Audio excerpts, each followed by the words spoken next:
Assalamualaikum warahmatullahi wabarakatuh. Assalamualaikum warahmatullahi wabarakatuh. Kembali lagi bersama kami di Riau Pak TV. Dalam hal ini kita program Riau Podcast. Saya Ferizal, selaku host di sini. Tentunya saya tidak sendiri. Hari ini kita bersama narasumber kita yang merupakan narasumber luar biasa. Beliau tokoh Riau. Ya, beliau adalah Bapak Brigadir Jenderal Purnawirawan Haji Edi Afrizal Natar Nasution SIP. Ya. Assalamualaikum Pak. Waalaikumsalam warahmatullahi ya. wabarakatuh. Selamat sore. Ya. Kita akan lanjut pembahasan tentang yang sangat viral nih sebenarnya hari ini.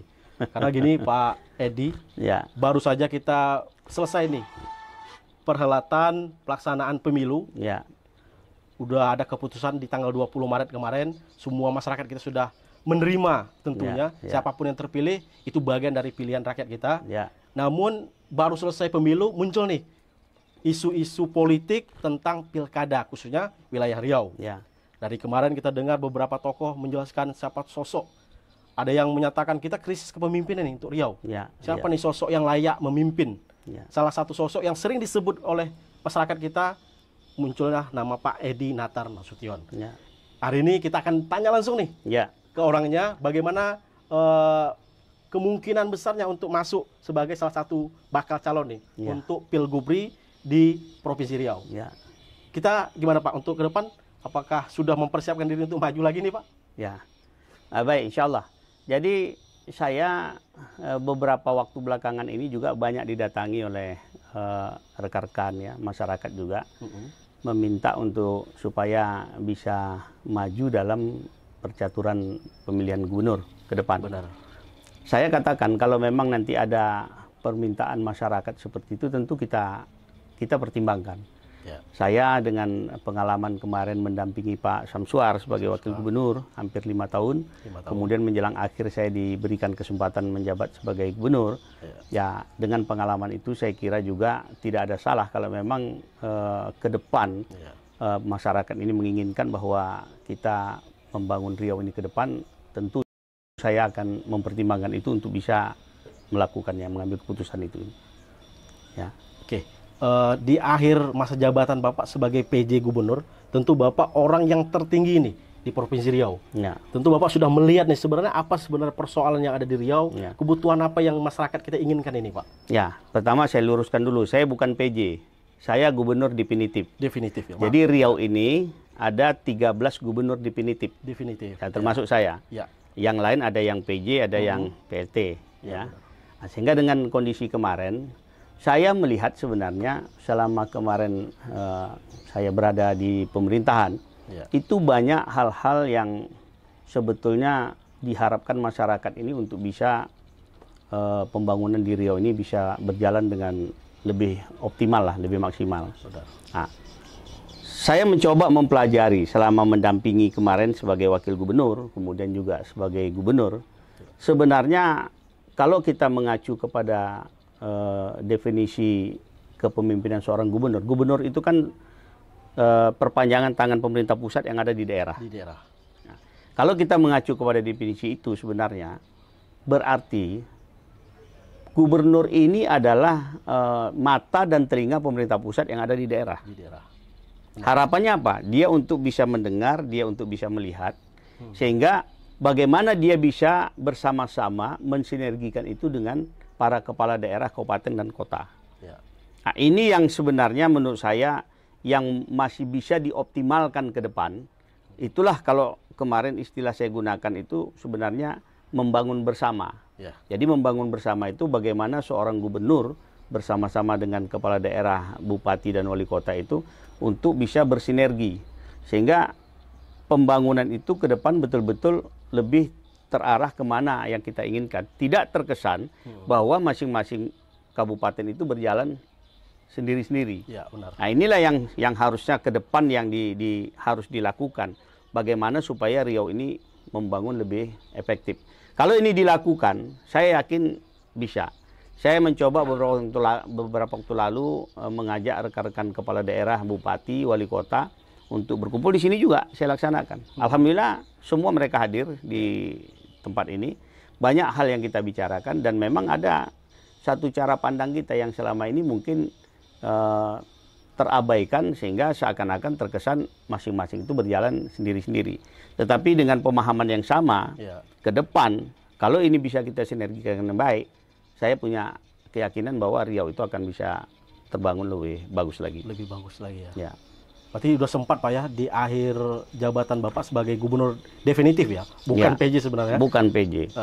Udah sempat berdiskusi dengan para bupati-bupati dan wali kota di Riau. Ya. Dan sudah satu pandangan Pak ya. Ya. Satu pandangan untuk membangun Riau. Ya. Namun tetap masa jabatan Bapak terakhir di tanggal 20 Februari ya. Ya. 20 Februari dan hari ini jika rakyat kita atau masyarakat Riau meminta nih ada sosok pemimpin yang visioner yang sudah memahami persoalan yang ada di Riau, mungkin Bapak siap ya? Insya Allah. Insya Allah siap maju ke depan.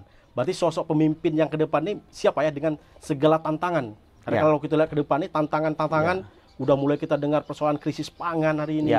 Sementara persiapan pangan kita, khususnya Riau kan rendah nih Pak. Mungkin kalau untuk menanggapi isu itu gimana Pak? Ya. Ini yang harusnya memang menjadi perhatian kita.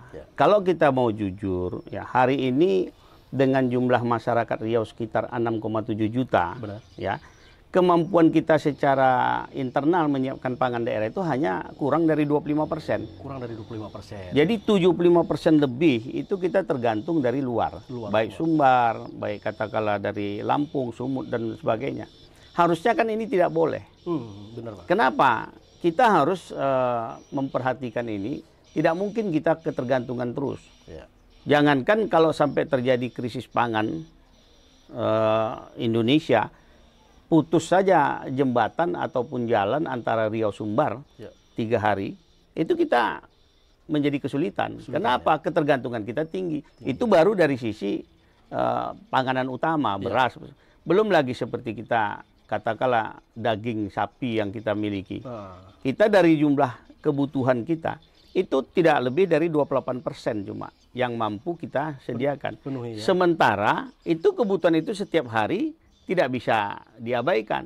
Yang harus dipasarkan, kemudian belum lagi kalau nanti datang Idul Kurban. Nah, ini hal-hal seperti ini, saya juga sudah pernah mencoba berdiskusi mengajak dekan Fakultas Pertanian, Perikanan, dan Peternakan. Saya ajak berdiskusi pada saat saya kemarin masih di pemerintahan.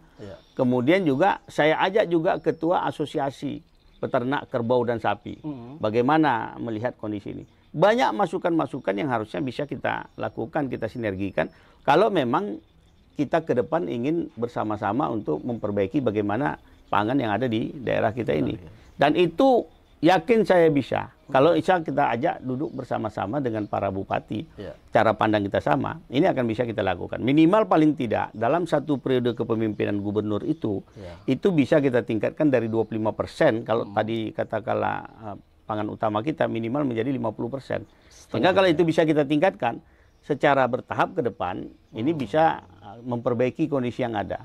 Kenapa ini tidak bisa terlaksana selama ini? Para petani kita itu dia tidak yakin bahwa kalau dia melakukan itu, dia mempunyai tingkat kesejahteraan akan bisa lebih baik juga. Akhirnya banyak mereka, petani-petani yang tadinya membuat sawah itu, dia mengalih fungsikan menjadi sawit. Karena dia tidak yakin bahwa kondisi yang dia lakukan itu bisa memberikan kesejahteraan bagi dia. Nah, di sinilah perlunya intervensi pemerintah. Kalau ada intervensi pemerintah, kemudian dengan sebuah keyakinan kita bisa memberikan keyakinan kepada petani-petani kita itu, saya yakin mereka juga akan mau dia melakukan apa yang kita arahkan. Saya kira demikian. Memang tadi sudah dijelaskan guys ya, kebutuhan pangan kita masih bergantung dengan daerah lain. Dengan cara membangun komunikasi baik, khususnya juga dengan para petani Pak ya. Munculkan semangat mereka untuk, karena hari ini memang dirasakan petani Pak. Mereka merasakan mereka yang memproduksi, tapi yang mendapat keuntungan besar itu justru tengkulaknya. Makanya tadi saya setuju sekali dengan Bapak, pemerintah harus punya peran langsung nih dengan petani-petani kita. Agar intervensi pemerintah itu yang diperlukan. Benar sekali Pak. Oke, mungkin itu salah satu tantangan ya terkait mengenai Riau ke depannya selain dari pangan. Mungkin ada dari sudut lain Pak, yang menurut Bapak apa nih yang harus diatasi sama Riau nih Pak? Selain itu tadi tadi untuk memberdayakan itu saya tambahkan sedikit lagi. Kemarin juga sempat kita bekerja sama dengan TNI untuk bisa lebih memberikan dukungan. Karena di TNI itu sendiri Saya mantan TNI, di Undang-Undang TNI nomor 34 tahun 2004 itu, di sana dinyatakan bahwa ada 2 tugas pokok TNI. Satu operasi militer untuk perang, satu lagi operasi militer selain perang. Di operasi militer selain perang ini ada 14 tugas, satu diantaranya adalah membantu pemerintah daerah. Benar. Sehingga ketika pemerintah daerah membutuhkan bantuan TNI dalam hal untuk memberikan dorongan yang lebih kuat supaya bisa melakukan itu, ini bisa kita lakukan. Makanya kemarin kita juga membuat MOU dengan Korem. Dengan TNI. Nah, harapannya ke depan program yang tadi bisa kita laksanakan dengan lebih baik. Nah, kemudian masalah lain yang saya lihat sekarang, kita di Riau ini potensi kita ini sangat luar biasa di bidang perkebunan sawit kita. Cuma persoalan banyak sekali konflik lahan yang terjadi sejak bertahun-tahun tidak pernah terselesaikan. Benar, Pak. Yang paling banyak dirasakan masyarakat itu adalah rasa ketidakadilan mereka, dia sebagai masyarakat tempatan yang secara undang-undang itu menyatakan bahwa wajib hukumnya pengusaha sawit itu memperhatikan masyarakat tempatan itu dengan aturan 20% dari yang dikelola, diupayakan dia itu untuk tingkat kesejahteraan masyarakat. Benar. Tetapi ini sering terjadi konflik. Nah, konflik ini tidak kunjung usai. Saya mencoba melakukan pendekatan-pendekatan. Kita ingin berlaku pemerintah itu berada pada posisi sebagai wasit untuk bisa ada sebuah keadilan. Keadilan dalam arti pengusaha ini tetap dia bisa melaksanakan usaha dia dengan baik dan tenang. Tidak terganggu oleh hal-hal seperti itu. Tetapi di sisi lain, dia juga harus memperhatikan apa yang menjadi hak masyarakat itu. Benar. Nah, ini yang selama ini tidak pernah ada titik temu. Jadi seakan-akan berjalan masing-masing dalam penyelesaiannya. Benar. Banyak sekali. Nah, kemarin persoalan ini sudah saya coba waktu di PT SIR kemarin. PT SIR kemarin kita coba, kita akomodir, kita duduk rapat bersama, ada kesepakatan. Ada kesepakatan, artinya yang diinginkan masyarakat itu diaminkan juga sama pihak perusahaan ini. Ya. Sehingga kalau yang selama ini orang mengatakan bahwa itu tidak bisa dilakukan, menurut saya tidak juga.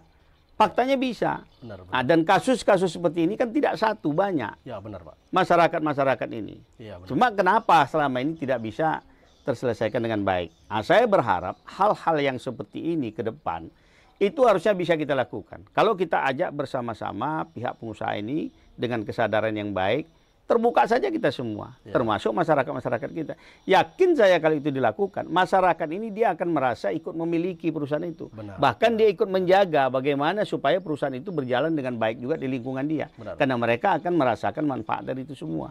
Inilah ke depan menurut saya salah satu yang harus diperhatikan. Untuk Riau ini ke depan. Siap. Ya. Artinya memang peran pemerintah, khususnya pimpinan kita, sangat besar. Sangat. Ternyata setelah diajak duduk bersama antara pemerintah, perusahaan dengan masyarakat, rupanya ketemu, Pak ya? Bisa ketemu. Bisa diselesaikan. Makanya itu nanti harus ada sinergitas. Baik dari pihak kementerian, provinsi, kabupaten, yang semua terkait dengan apakah perizinan segala macam termasuk BPN dan masyarakat kita ini. Inilah yang harus disinergikan. Jadi kalau rapat-rapat itu penduduk semua harus hadir, bukan satu hadir, satu tidak, satu hadir, benar, sehingga tidak bisa terselesaikan dengan baik. Potensi kita sangat luar biasa. Benar. Banyak potensi ini yang harus bisa kita lakukan. Nah, kalau ini bisa terlaksana dengan baik, saya punya keyakinan bahwa ke depan Riau ini akan jauh lebih tertib di dalam hal perkebunan ini. Terkait infrastruktur jalan kita, Pak? Ya, itu juga menjadi permasalahan. Benar. Ya, kalau kita lihat selama ini, kan masyarakat itu kan taunya ketika melihat jalan itu rusak. Benar. Dia hanya mengatakan ini pemerintah nggak becus. Kan seperti itu. Benar, Pak. Dia tidak lihat apakah ini ada domainnya bahwa ini berada di kabupaten, ini di provinsi, ini jalan nasional. Bahkan kalau kita mau jujur, ada di jalan-jalan tertentu ya yang di sana itu sebenarnya banyak wilayah-wilayah perkebunan. Kita lihat ini secara terang-terangan saja semua kita bisa perhatikan kok. Banyak kendaraan-kendaraan perusahaan tertentu yang dia menggunakan jalan itu melebihi tonase. Sehingga jalan itu rusak. Nah, selama ini coba kita bayangkan. Membangunnya menggunakan APBD. Tetapi ketika yang menggunakan itu banyak, digunakan oleh sebagian besar yang juga tidak sesuai dengan apa yang harusnya dilakukan. Ini kan tidak fair ini. Nah, yang seperti ini juga menurut saya harus ada pembicaraan-pembicaraan yang terbuka. Tidak boleh kita ajak perusahaan itu. jujur kita katakan, yang banyak menggunakan ini katakanlah misalnya pihak perusahaan. Kita aja duduk bersama-sama. Ya. Kalau perlu kita libatkan ahli-ahli dari akademisi apa semua. Kita hitung seperti apa. Bagaimana mencari solusi. Jangan nanti terbebankan APBD kita tinggi terbebankan sehingga harusnya itu bisa digunakan dengan untuk yang lebih maksimal. Tapi akhirnya masyarakat itu tidak imbang penggunaannya dengan pihak-pihak perusahaan itu. Nah ini harus duduk secara baik bersama-sama, kemudian terbuka kita bicarakan. Ya, benar. Kalau ini bisa kita laksanakan, kuncinya terbuka semuanya. Harus ada sebuah kejujuran. Ya. Saya kira demikian. Baik, kami dari Rio Podcast mohon undur diri. Wassalamualaikum warahmatullahi wabarakatuh. Waalaikumsalam warahmatullahi wabarakatuh.